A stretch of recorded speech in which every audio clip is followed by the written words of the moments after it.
Muy buenas tardes, Paula. Muchas gracias a todos y todas por conectaros, por querer seguirnos esta tarde. Sí, es lo que comentaba Paula. Realmente a mí es un mundo que me apasiona, el de la microbiota. No solo por lo que ya conocemos, que bueno, lo vais a ver un poco, lo vamos a intentar resumir, porque es un mundo complejo, sino por lo que promete en un futuro, porque probablemente yo personalmente estoy convencido que muchas de las enfermedades para las que no tenemos solución hoy en día, muchas de las enfermedades degenerativas, neurodegenerativas, como las esclerosis, el Alzheimer, el Parkinson, probablemente tengan su respuesta en la interacción que establecemos los seres humanos con la microbiota, con todas las bacterias que tenemos a nivel intestinal. Vais a ver diapositivas que ayer lo comentábamos con Paula, quizás son un poco extensas, son un poco densas de seguir. Yo recomendaría, que aprovechando que va a quedar grabado el webinar, que sigáis un poco más mi explicación, porque me voy a centrar solo en los conceptos así esenciales. Y si os queda alguna duda o queréis profundizar en algún aspecto más en concreto, podéis buscarlo a posteriori en la diapositiva y evidentemente estamos abiertos. Sabéis que a través de Facebook podéis preguntarme cualquier duda que os quede y si la sé responder, pues intentaremos dar una solución. Vamos a comenzar, por tanto, con el mundo de la microbiota. Lo primero es situarnos, qué es esto de la microbiota. Pues, es evidente que no todas las células de nuestro cuerpo son propiamente humanas. De hecho, tenemos hasta 10 veces más eh, células externas o microorganismos que células humanas propiamente dichas. Esto que sería un verdadero órgano exógeno, como veis aquí, cuyo peso aproximado ronda el kilo o a 2 kilos de peso, nos permite una serie de funciones o de beneficios que hasta hace pocos años pues, no habíamos estudiado. Pensábamos simplemente, tenemos unas bacterias en el intestino, hemos de mantenerlas a raya y para de contar, y cuando nos den algún problema, pues dar algún antibiótico e intentar eliminarlas. Pero desde hace un tiempo, desde que somos capaces de analizar algunas de las sustancias que produce esta microbiota, estas bacterias, pues nos hemos dado cuenta que algunas de ellas son muy interesantes o pueden resultar muy interesantes. Tenemos desde moléculas que pueden mejorar nuestra tensión arterial, moléculas que pueden mejorar nuestro síndrome metabólico, determinadas funciones pueden mejorar nuestra situación de diabetes o de colesterol, por ejemplo, o incluso pueden, lo veremos después, pueden mejorar incluso nuestro estado de ánimo. Como os digo, esto es una situación que conocemos desde hace relativamente pocos años, de forma que los que nos formamos en medicina, pues en mi época, en la época que me formé yo, ni siquiera considerábamos la microbiota como algo tan interesante. Simplemente nos quedaba pues esa idea. Tenemos unas bacterias que las tenemos que mantener a raya y para de contar. Y realmente se ha abierto a ojos de la ciencia, se ha abierto todo un mundo de posibilidades. Lo que os voy a presentar es, como os digo, es muy somero, muy sencillito, muy esquemático, pero os recomiendo, os animo a que consultéis libros como el que comentamos en el penúltimo webinar, me parece que fue, sobre la microbiota, porque vais a encontrar verdaderas maravillas y verdaderas sorpresas. Existe en muchos libros, en muchos tratados, se habla indistintamente de microbiota y microbioma, y en realidad son dos conceptos que no tienen nada que ver. La microbiota, bueno, sí tiene, en esencia proceden de las bacterias en realidad, pero nos estamos refiriendo, bajo el término de microbiota, nos estamos refiriendo a esas bacterias en cuestión, y el microbioma sería, hemos de pensar que estas bacterias tienen su propio ARN o su propio ADN, es decir, su propia cadena de información genética. Vale, pues a partir de ese ARN o ese ADN, que como sabéis al final generará la producción de determinadas proteínas, es a partir de donde se abre todo un mundo terapéutico, porque ese ADN o ese ARN es capaz de producir proteínas que nosotros ni sospechábamos siquiera que podían producir y a las cuales le podemos sacar un rendimiento en términos de salud. Entonces, cuando hablamos de microbiota, hablamos de las bacterias propiamente, de todo el conglomerado de bacterias, y el microbioma sería su ADN, la cantidad de ADN aportado por esas bacterias, que, como os digo, puede resultar muy interesante a nivel de investigación y a nivel terapéutico. Tres conceptos esenciales son probiótico, prebiótico y simbiótico. Es muy sencillo de recordar, pero y es fundamental que lo recordemos. Probiótico serían las bacterias, es decir, el probiótico es el conglomerado de bacterias en sí, son los microorganismos vivos que cuando se dan en cantidades adecuadas, como veis aquí, generan un efecto beneficioso, uno o varios efectos beneficiosos. ¿Qué sería el prebiótico? Diferente del probiótico. ¿Qué sería el prebiótico? El prebiótico sería la alimentación que necesitan esas bacterias. Es decir, como prebiótico sería toda la fibra, todos los hidratos de carbono que comentábamos en uno de los webinarios anteriores, todos los hidratos de carbono de absorción, todos los hidratos de carbono de cadena larga, no absorbibles hasta que llegan a nivel del intestino, con los cuales las bacterias se alimentan. Por lo tanto, aquí tenemos una diferencia que es fundamental tenerla clara. Probiótico la bacteria, prebiótico la alimentación de esa bacteria. Cuando en el mismo producto tenemos un prebiótico más un probiótico, es decir, la bacteria, el probiótico, más el alimento que necesita para reproducirse y para mantenerse, hablamos de simbiótico. Simbiótico sería una formulación, como veis aquí, de un probiótico, una bacteria, más la alimentación que necesita para desarrollarse adecuadamente, para asentar en nuestro colon y proliferar, que al fin y al cabo es lo que pretendemos.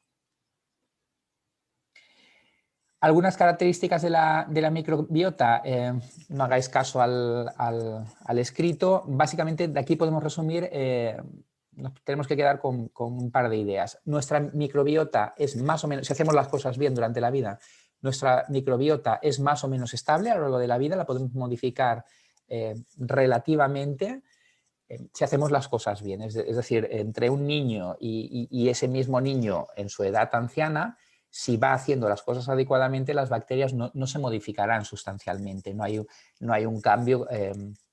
Los cambios debidos a la edad son relativos, son en un porcentaje muy bajito. Sin embargo, si hacemos las cosas mal o hacemos durante una época las cosas mal, sí que podemos cambiar esa microbiota adecuándonos a una dieta que le vaya bien, o sea, aumentando la cantidad de prebióticos, aumentando la cantidad de fibra, por tanto, ciñéndonos un poco a la dieta mediterránea, o sea que de venir mal, de tener una microbiota poco sana, sí que podemos rehabilitarnos, entre comillas, pero si hacemos las cosas adecuadamente, la microbiota varía muy poquito a lo largo de la vida. Este concepto también es importante. O sea, la vida nos da una oportunidad, una segunda oportunidad si hacemos las cosas mal, pero si las hacemos bien, pues la microbiota apenas se modifica. ¿Cómo llegan esas bacterias ahí? Porque es fácil entender que el feto dentro del útero materno no tiene bacterias en su interior. Es decir, todo el entorno del útero es un entorno estéril, afortunadamente, porque si no se podría generar una infección dentro del útero materno y tendríamos un problema de infección del bebé que está todavía dentro de la barriga. ¿Cómo llegan esas bacterias ahí? Pues los primeros pasos o los primeros momentos en los que pueden aparecer bacterias que constituyan finalmente la flora intestinal son, el primer paso fundamental es el parto, el paso a través del canal vaginal. En el canal vaginal de la madre hay un microbioma, hay una microbiota, una serie de bacterias que el chiquillo o la chiquilla al pasar por el canal los aspira y los introduce dentro del intestino. Y el otro paso fundamental que va a dar diferencias sustanciales entre bebés que han lactado, que han hecho lactancia materna con respecto a bebés que han recibido biberón, leche de fórmula, es a través de la lactancia materna. De manera que la lactancia materna se considera fundamental para obtener una microbiota adecuada, porque van a pasar a través de la madre, a través del pezón y de la leche materna, van a pasar una serie de, una cantidad de bacterias concretas que son muy adecuadas para el desarrollo de la microbiota del bebé. Entonces, serían dos oportunidades que los pediatras o los ginecólogos consideran esenciales, siempre que podamos, evidentemente. Siempre que se pueda, es deseable el parto vaginal por encima de la cesárea. Siempre que podamos, es deseable la lactancia materna por encima de la leche de fórmula, del biberón, por esta razón que comentábamos. En el apartado 2 vamos a ver un poco, muy por encima, las funciones de la microbiota. Podemos considerar, como os decía, un auténtico órgano dentro de nuestro cuerpo porque en realidad ejerce múltiples funciones. La primera y quizás en la que estamos avanzando más últimamente, con el paso de los años, desde que conocemos un poco la función que puede o los beneficios que puede aportar la microbiota, es la función metabólica. A este respecto, se ha visto que una microbiota adecuada, o sea, una proporción de bacterias adecuadas dentro de nuestro colon, se asocia generalmente a estados metabólicos más sanos, es decir, es más fácil controlar nuestra diabetes en caso de que seamos diabéticos, es más fácil controlar nuestra dislipemia, nuestro colesterol en caso de que tengamos un colesterol elevado, el síndrome metabólico es sensiblemente más infrecuente en personas con microbiota sana con respecto a los que padecen una o sea, a los que tienen en su interior una microbiota no adecuada, menos sana, pero es que además la microbiota pues, interviene en la síntesis, como veis aquí, la síntesis de vitaminas, de algunas hormonas y promueve el aumento de absorción de calcio, magnesio, hierro, calcio, magnesio y hierro en el colon. Es una reoportunidad de obtener, antes de que las heces salgan con las deposiciones, de exprimir lo que queda y obtener un plus de energía, hasta un 7-10% que veis aquí de calorías extras, pero además que no se vayan determinados minerales, obtener incluso más minerales que los que hemos obtenido con la digestión basal. Entre ellos, como hemos comentado, calcio, magnesio y hierro. Existe una segunda función, que es la función protectora.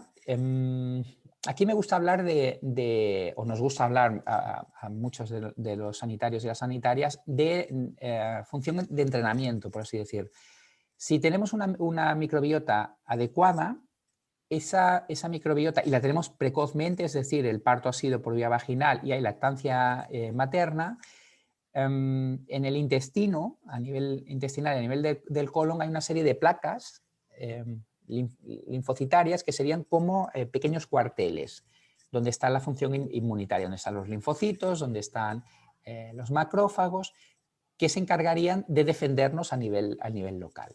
Si tú expones esos soldados a algún agente externo, como es la microbiota, los estás preparando de manera que cuando aparezca algún agente externo sean capaces de reaccionar. ¿Por qué no reaccionan ante la microbiota? Es decir, si es algo externo, ¿cómo es que no generan un proceso inflamatorio? Pues hay una serie de hormonas, de mecanismos metabólicos e inmunológicos que hacen que esa reacción no sea, o sea, no reaccionen y expulsen esa microbiota. Pero en realidad se van preparando para que cuando llegue alguna bacteria que no interese o que no sea aceptada, entre comillas, todo esto es muy metafórico, pero que no sea aceptada por esa microbiota, pues poder expulsarla, poder prepararse y ejercitar su función inmunológica. Y en ese sentido, pues como entrenamiento ante una posterior eventual infección, pues nos va de maravilla. tenemos la función trófica sobre la mucosa. ¿Qué significa esto? La mucosa, por desgaste, pensad que una mucosa es un acúmulo de células en realidad.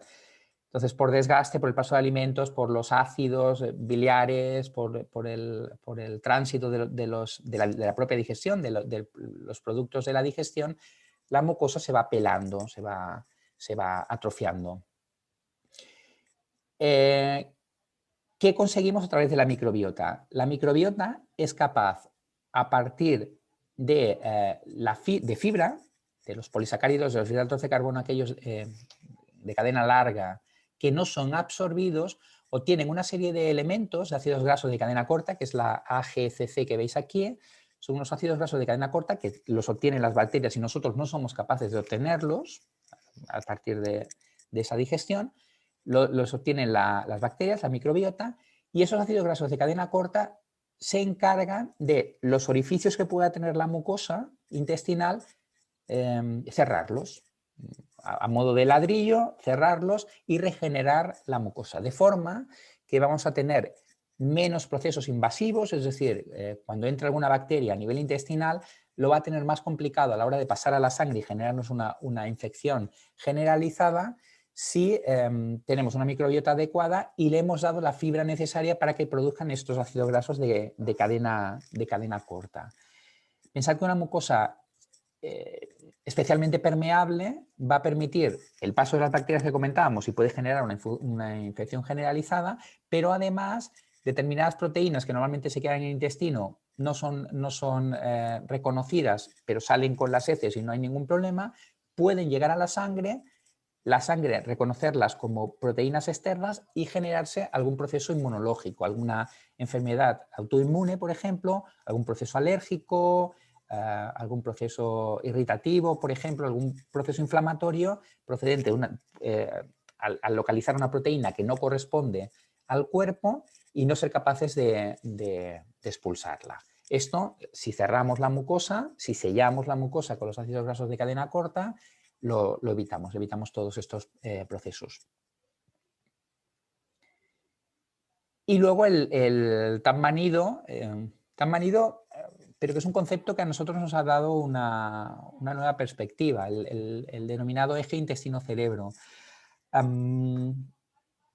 Como sabéis, la serotonina sería la hormona, se llama la hormona de la felicidad, porque en realidad sería la hormona, la carencia de la cual se traduce en síndromes depresivos, en ansiedades generalizadas, en cuadros distímicos, por ejemplo.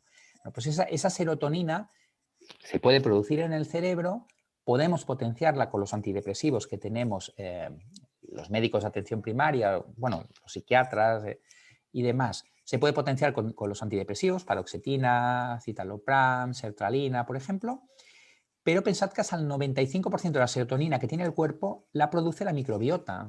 Por lo tanto, si tenemos una microbiota adecuada, no cualquier bacteria, sino la microbiota que, como veremos después, las bifidobacterias y los lactobacillus, que serían la microbiota deseable en nuestro colon. Por lo tanto, es una oportunidad inmejorable para mejorar, valga la redundancia, nuestro estado de ánimo simplemente aportando microbiota y aportando fibra, y a través de la alimentación, potenciando esa microbiota a través de la alimentación. Bueno, pues esto que parece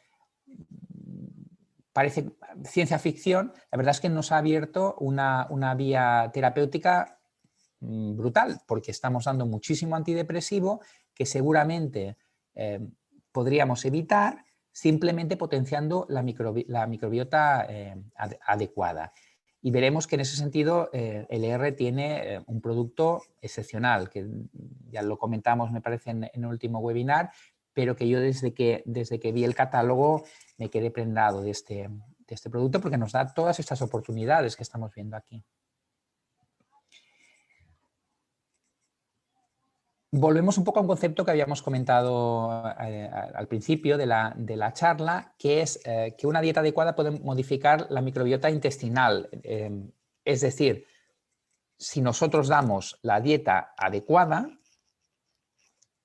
y la microbiota también es la adecuada porque la hemos ido cuidando, porque la hemos aportado a través del Pro12, por ejemplo, vamos a padecer menos síndromes metabólicos, va a ser más fácil controlar nuestro azúcar, nuestro colesterol, pero además podemos actuar sobre cuadros como la depresión, la ansiedad, la fobia social, el trastorno adaptativo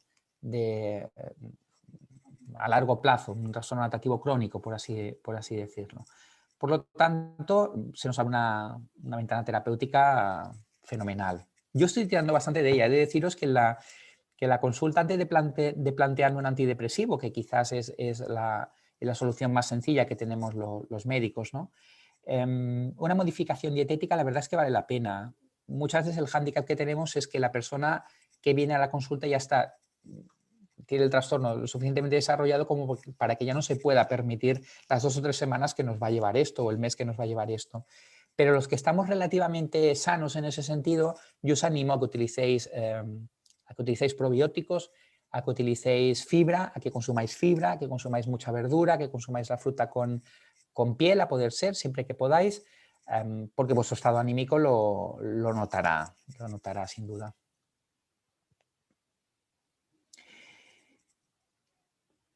Aquí hay, nada, os explico un par de cositas de esta diapositiva. Es una diapositiva densa, si queréis a posteriori le podéis echar un vistazo un poco más pormenorizado, pero he de deciros que una microbiota no adecuada produce lo que nosotros llamamos un estado inflamatorio crónico de bajo grado. Es decir, produce la LPS que veis aquí, los lipopolisacáridos, que serían moléculas, que serían una mezcla de lípidos, de grasas y de hidratos de carbono, que en realidad son muy parecidos a moléculas proinflamatorias que genera el cuerpo en las condiciones en las que necesita generar una inflamación, ¿no? Veíamos en su momento que la inflamación puede ser necesaria, es decir, si una persona se hace una herida y queremos que cierre esa herida, se va a cerrar, la curación va a ser a través de un proceso inflamatorio. Bueno, pues hay determinadas moléculas que son las que ponen en marcha el proceso inflamatorio. Las bacterias, sobre todo una microbiota inadecuada, no sana, son capaces de producir lipopolisacáridos que son muy parecidos a estas moléculas que pueden inducir un proceso inflamatorio. Entonces, si se genera un proceso inflamatorio sin necesidad de que haya ese proceso inflamatorio, lo que vamos a ver lo que van a aparecer son determinadas enfermedades como la arteriosclerosis. Por ejemplo, la arteriosclerosis cada vez queda más claro que hay un proceso inflamatorio detrás. Eso no es simplemente el depósito de colesterol en las paredes de las arterias, sino que parece que hay un proceso inflamatorio detrás y que algunas de las armas terapéuticas que se consideran que pueden tener eficacia a largo plazo, pues serían antiinflamatorios inicialmente naturales. Por ejemplo, cualquier producto a base de omega 3 nos iría fenomenal en ese sentido, pero sería un antiinflamatorio natural que podría venirnos bien. Pero bueno, arteriosclerosis, síndrome metabólico, por ejemplo, las enfermedades neurodegenerativas que comentábamos antes y en algún otro webinar, pues también podrían tener un componente inflamatorio crónico de bajo grado que las justifique. Por lo tanto, nos interesa tener una microbiota adecuada para intentar evitar, como mínimo, que se desencadenen algunas de estas entidades. Básicamente, la idea que os tiene que quedar de esta diapositiva es un poco esta. Es compleja, ¿eh? El concepto inflamación crónica de bajo grado es un concepto que se está instaurando cada vez más en ciencia, en medicina, en nutrición, por ejemplo, y que probablemente justifique también con el paso del tiempo algunas de las enfermedades que no tenemos bien claro cómo se producen, ¿no? Que sabemos que se acaban produciendo. Por ejemplo, la diabetes sabemos que lo que acaba habiendo es un problema de insulina, en la cantidad de insulina que necesitamos para toda la vida. El páncreas, como cualquier órgano, deja de producir insulina de manera progresiva, es decir, se agota, por así decirlo, y a partir de entonces se desencadena la diabetes. Bueno, pues podría ser que hubiese, o podríamos, probablemente de aquí a unos años podamos justificar el desarrollo de la diabetes, por qué una diabetes aparece antes en determinadas personas que en otras, o por qué más rápidamente necesitamos insulina y en otras personas podemos tirar de medicamentos sin necesidad de insulina. Probablemente haya detrás de la explicación ¿no? El concepto de proceso inflamatorio crónico de bajo grado. Se sabe también, estos son simplemente ejemplos, quedaos con que hay variabilidad en ese sentido, no es necesario que os quedéis con los tipos de bacterias que hay, pero se sabe que que según las dietas la dieta que ingiera la persona, van a haber una cantidad de bacterias concreta o van a haber otras bacterias. Y hay algunas que nos interesan que estén, por ejemplo, y hay otras, como ves aquí en el caso del Clostridium perfringens, el Clostridium difficile, la Escherichia coli que veis abajo, que no nos interesan que estén porque puede generar determinadas infecciones. O sea que podemos incidir sobre la microbiota a través de la dieta. Como veis aquí vais a encontrar bifidobacterias y lactobacillum asociados a las dietas más saludables, a la presencia de hidratos de carbono complejos, sería... Y cuanto menos saludable sea la dieta, rica en grasas o proteína animal, por ejemplo, rica en azúcares refinados, vamos a ver bacterias de otras familias que no nos interesan que estén en el cuerpo porque pueden generarnos cuadros patológicos. La fibra. Entendemos la fibra es esencial como alimento de esa microbiota. Por lo tanto, vamos a intentar priorizar todo lo que podamos el consumo de fibra. Fibra soluble, fibra insoluble, sabemos que lo deseable es la fibra soluble, que es la que puede utilizar las bacterias y convertirlas en los ácidos grasos de cadena corta que comentábamos antes, ¿no? La insoluble simplemente pasa a través del cuerpo y la expulsamos tal cual y las bacterias prácticamente no son no son capaces de degradar esta fibra. Por lo tanto, la insoluble la puedes meter un poco para que te ayude a ir de vientre en casos de estreñimiento y demás, pero a poder ser hemos de tirar sobre todo de fibra soluble. La fibra probiótica, como comentábamos, sería la fibra fundamentalmente soluble. Ejemplos serían la inulina, por ejemplo, hay compuestos a base de inulina, determinados oligosacáridos, como los fructooligosacáridos o los galactoligosacáridos, que los conoceréis por el fructooligosacáridos como FOS y galactoligosacáridos como GOS. Y cuando damos estos fructooligosacáridos, estos galactoligosacáridos, lo que vamos a tener fundamentalmente es un aumento de bifidobacterias, que son una de las dos grandes familias que nos interesa que estén en nuestro área colónica, en nuestro colon, porque además de constituir la microbiota adecuada, nos ayudan a aumentar la cantidad de vitamina B6, B12 y ácido fólico, que sería la vitamina B9, y nos interesa obtener este plus de vitamina B6, B12 y ácido fólico. De fibra probiótica, sobre todo nos interesa como mínimo consumir 25 gramos, 25-30, dependiendo del tratado veis 25, dependiendo del tratado veis 30 gramos de fibra al día, pero la cantidad es más o menos esta, entre 25 y 30 gramos de fibra soluble al día prioritariamente. Veis aquí que pone, además, un 30% debería ser soluble. Idealmente debería ser una proporción bastante mayor, pero como mínimo se considera que con un 30% de fibra soluble se compensa la fibra insoluble y obtenemos todos los beneficios que hemos comentado antes. ¿Esto es fácil de obtener? No es muy complicado, veis aquí cómo lo podemos hacer, pero también lo podemos obtener, por ejemplo,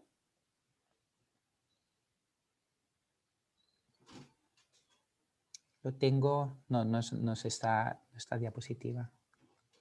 Lo podemos obtener a través del Fiberbus, por ejemplo. El Fiberbus, bueno, ahora llegaremos a ella.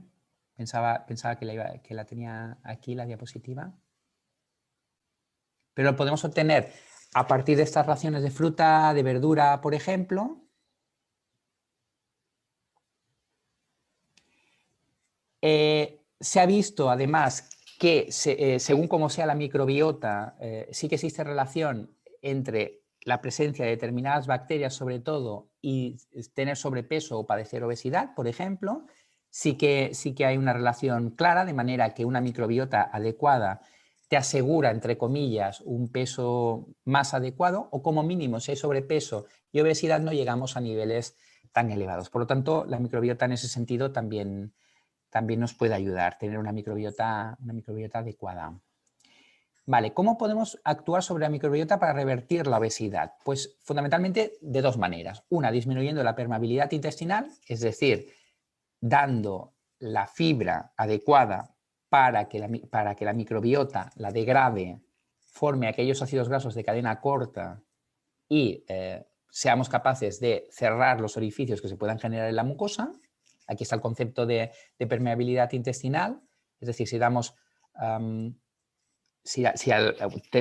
con una microbiota adecuada damos la fibra adecuada, esa microbiota va a degradar esa fibra, esos hidratos de carbono grandes, hidratos de carbono de alto peso molecular, la va a degradar y va a producir los ácidos grasos de cadena corta que comentábamos antes, y le va a servir para cerrar la mucosa. Disminuir la permeabilidad intestinal es esencial, y luego revertir la posible disbiosis que exista. El concepto de disbiosis sería que hayan bacterias que no deberían estar ahí. Es decir, tendríamos que priorizar, como hemos comentado, lactobacillus y bifidobacterias, que existan otros tipos de bacterias ahí, y sobre todo que se establezcan y generen un desequilibrio en ese sentido. A ese concepto le llamamos disbiosis.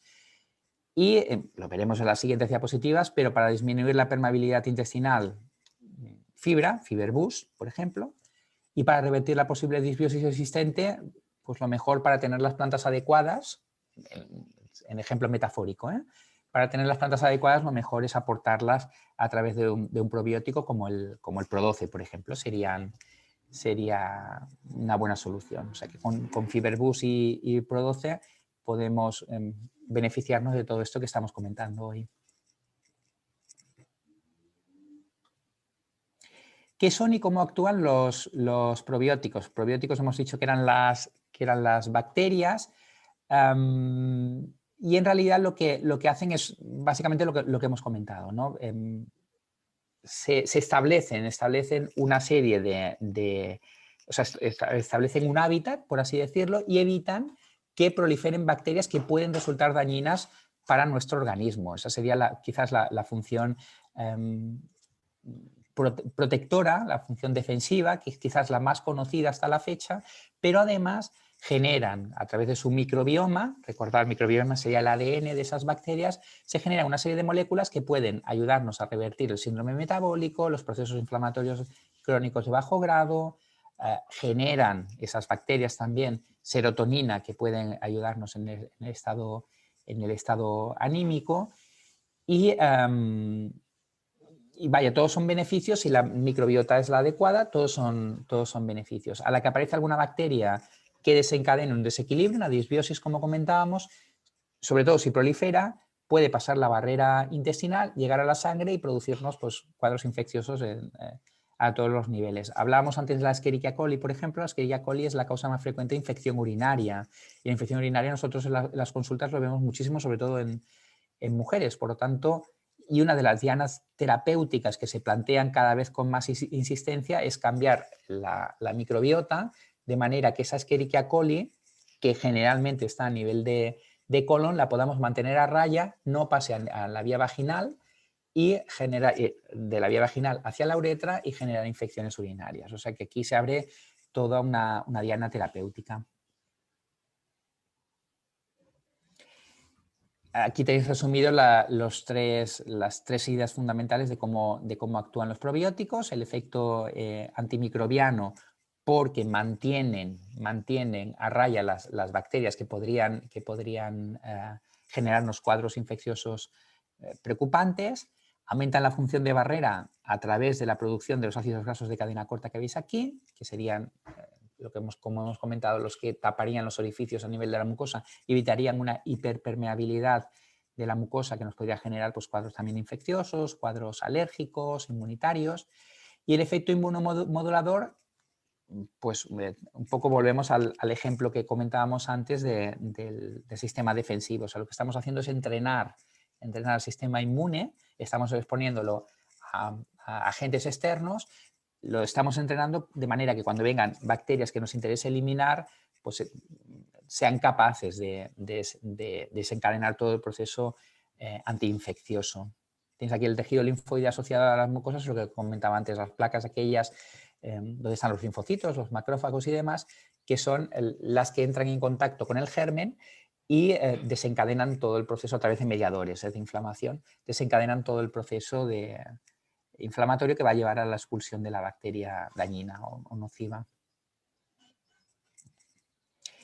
Bueno, pues llegamos ya a los productos, tenemos Pro12, como os digo, quizás es el producto que más gratamente me ha sorprendido. Me ha sorprendido muchos, la verdad es que todavía no los conozco todos, llevo poquito tiempo en ese sentido, pero a este le tengo especial admiración porque creo que es un producto muy completo, que además, las repasaremos en las diapos siguientes, tienen bacterias, cepas de bacterias de las dos familias más importantes, Bifidobacterias y Lactobacillus, y es un producto al que le podemos sacar un rendimiento tremendo.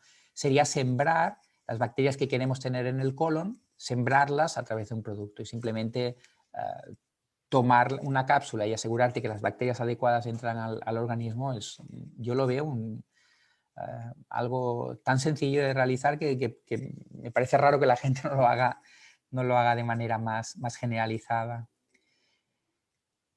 Las bacterias que vamos a encontrar en Pro12 son estas que veis aquí. Estas 5 primeras son de la familia de las bifidobacterias, estas 6 son lactobacillus y luego tenemos el Streptococcus thermophilus, que pese a pertenecer a la familia de los streptococos, ayuda los streptococos, pensad que, por ejemplo, son las causas fundamentales de las faringoamigdalitis, de las placas de pus en las amígdalas, el neumococo, que es el principal agente causante de la neumonía, sobre todo en gente joven y demás, es un estreptococo. O sea que generalmente son nocivos y resulta que tenemos un estreptococo de la familia que es un poco la oveja negra dentro de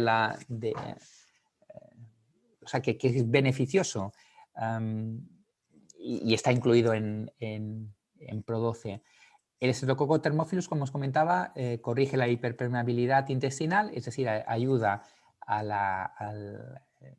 con la producción de los ácidos grasos de cadena corta que comentábamos antes y es utilizado en algunos deportistas porque atenúa el daño muscular producido por el ejercicio físico.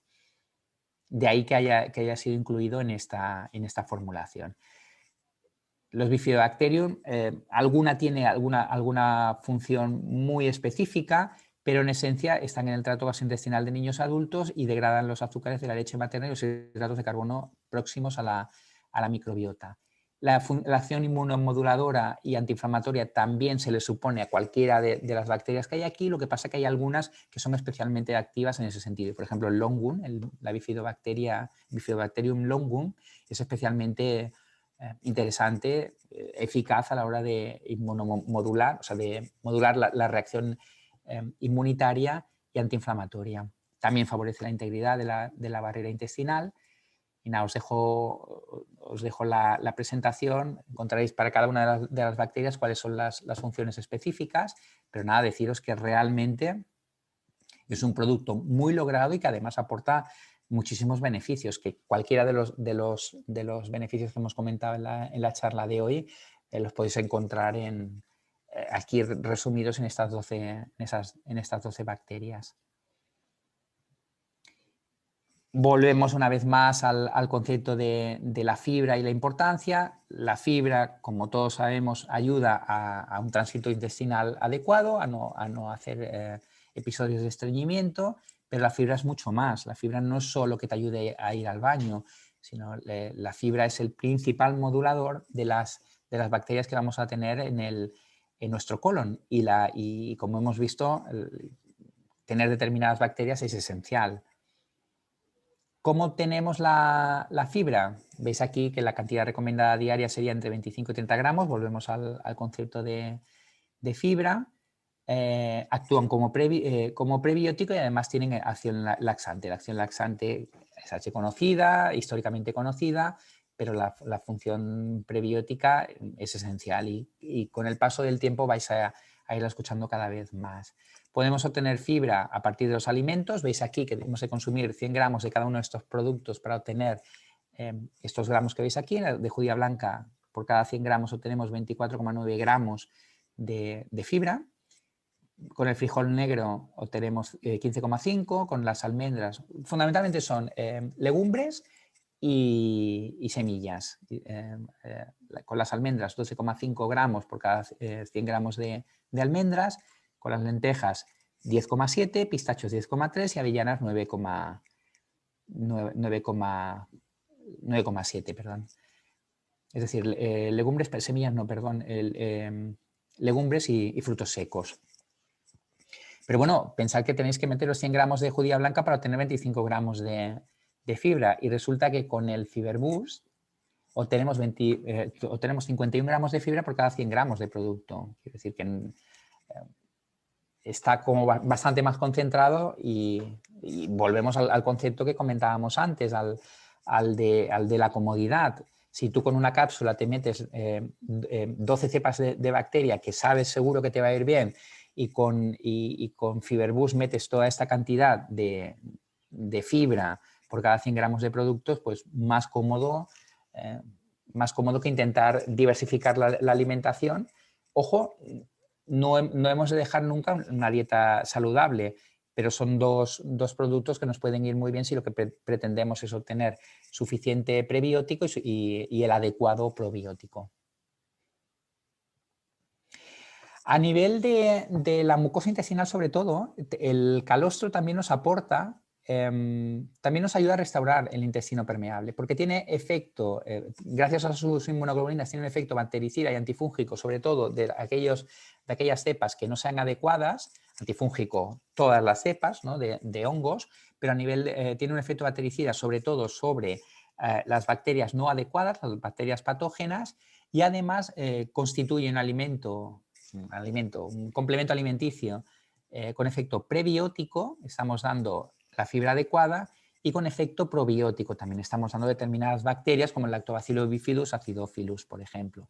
Es inmunomodulador, también ayuda en ese sentido a la función de las bacterias, de manera que nuestra respuesta inmunológica en caso de necesitarla va a ser más adecuada todavía y además aporta en otros aspectos, pues mejora el tono muscular y el rendimiento. O sea que una asociación entre Produce, Fiberboost y calostro puede resultar muy, muy, muy interesante. Aquí tenéis un poco, esto lo conocéis mejor vosotros y vosotras que yo, la dosificación para el calostro bebible y para el calostro en cápsula. Y finalmente tenemos el Cistus incanus, que sería, cuyo efecto fundamental es antioxidante. También en cualquier proceso inmunitario, en cualquier lucha, en cualquier batalla que se produzca, en cualquier proceso inflamatorio que se produzca dentro del organismo, se producen un efecto oxidativo, un exceso de oxidantes, y el Cistus incanus nos va a ayudar también a desintoxicar, antioxidar, perdón, no me salía la palabra, el verbo, antioxidar el ambiente. Por lo tanto, sabéis que tenéis el autoenvío, la posibilidad de autoenvío con Produce, con Cistus incanus y con colostrum. Yo añadiría quizás dentro de todo este compendio la conveniencia del Fiberboost, pero lo plantearía así, si en caso de que necesitéis justificar una venta en relación con estos productos, pues podéis hablarle a los potenciales clientes del efecto probiótico, de la importancia de la microbiota y bueno,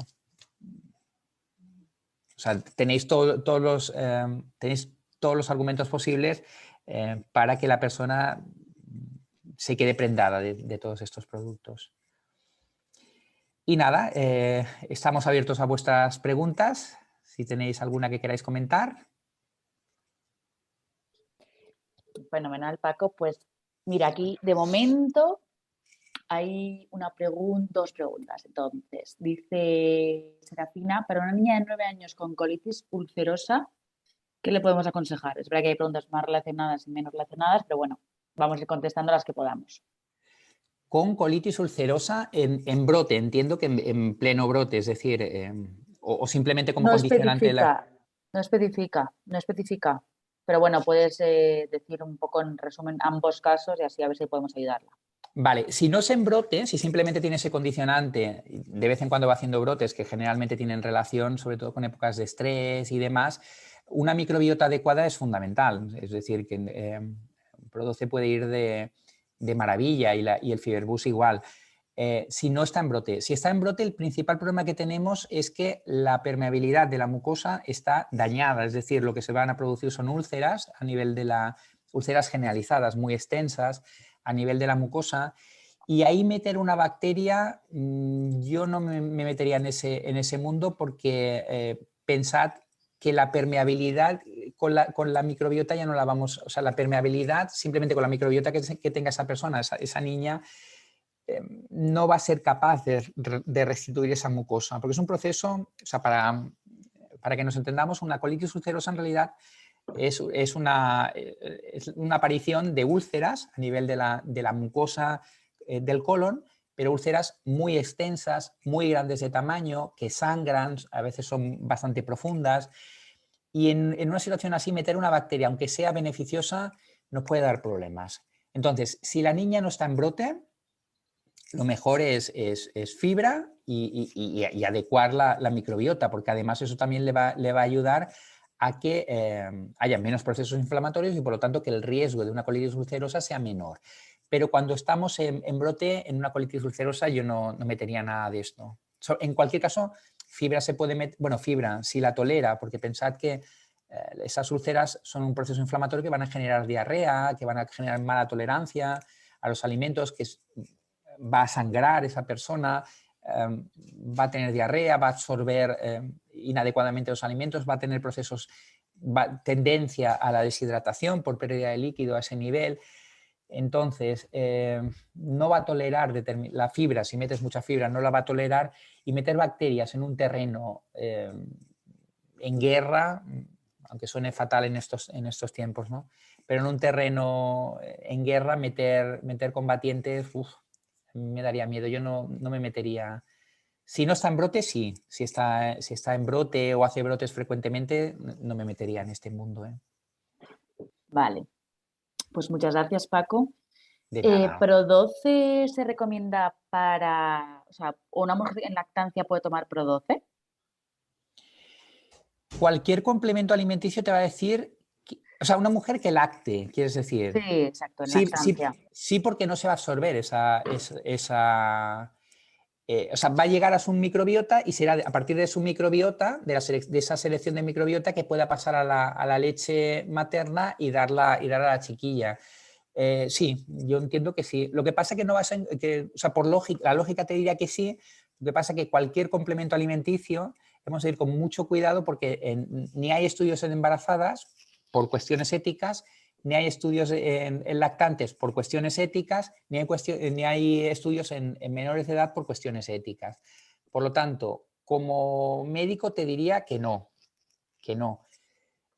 Por lógica te diría que sí, podríamos, pero vaya, a nivel regulatorio, normativo y demás, en embarazadas, en lactantes o así, todo lo que no esté demostrado mediante estudios específicos realizados en lactantes o en embarazadas, no deberíamos aconsejarlo. También nos podríamos meter eso en un problema legal, aunque lo que te dice off the record, esto negaré haberlo dicho, aunque esté grabado, negaré haberlo dicho, lo que te dice la lógica es que mal no le va a ir, pero no podemos recomendarlo. En una embarazada o en una lactante o en un menor de edad no podemos recomendarlo. Vale. A ver, después del parto, ya relacionado con la lactancia, después del parto, ¿se puede tomar Pro12? En la mujer lactando, es decir, después del parto, Bueno, preguntan después del parto. Mm, Si tienes, sí, si tienes intención de dar lactancia, tendríamos ese condicionante. Estás afectando a una criatura que no es capaz de decidir y le estás dando un producto que no ha sido testado específicamente en gestantes. Si opta por la lactancia artificial, que evidentemente eso es una decisión personal, ¿no? Pero si opta por la lactancia artificial, por la lactancia de fórmula, evidentemente que sí. Pero si implica al chiquillo ya tendríamos el aspecto este legal. vale. A ver, más preguntas. Dicen, la toma de Produce, ¿cuánto tiempo es recomendable? ¿Siempre? ¿Durante una época? Yo lo haría por épocas, hasta que tú intestinalmente te sientas mejor, empezarás a notar determinados efectos, sobre todo el ánimo. Se nota, pues eso, en 2, 3 semanas, 3, 4 semanas, se puede notar el ánimo, que no es un tiempo muy superior al de los antidepresivos. Cuando tú das un antidepresivo, normalmente tardan 2, 3 semanas en empezar a notar el efecto, las personas que lo toman, ¿no?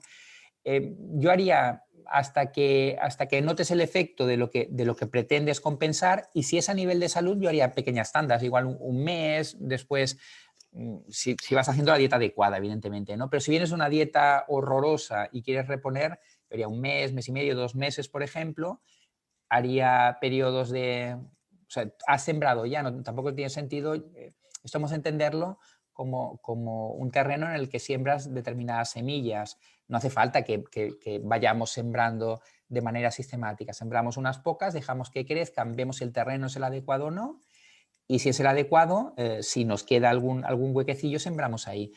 Es un poco eso. Si esperas algún efecto terapéutico, entre comillas, pues hasta que mejores sintomáticamente. Si no esperas el efecto terapéutico, yo haría tandas de eso, un mes, mes y medio, 2 meses, por ejemplo, para dar tiempo a revertir la disbiosis, o sea, a que las bacterias no adecuadas marchen, y asegurarte que asienten las que pretendes que se queden ahí. Pero es un mes y medio, 2 meses, un mes, dependiendo de si tu dieta es adecuada, pues con un mes en principio tendría suficiente.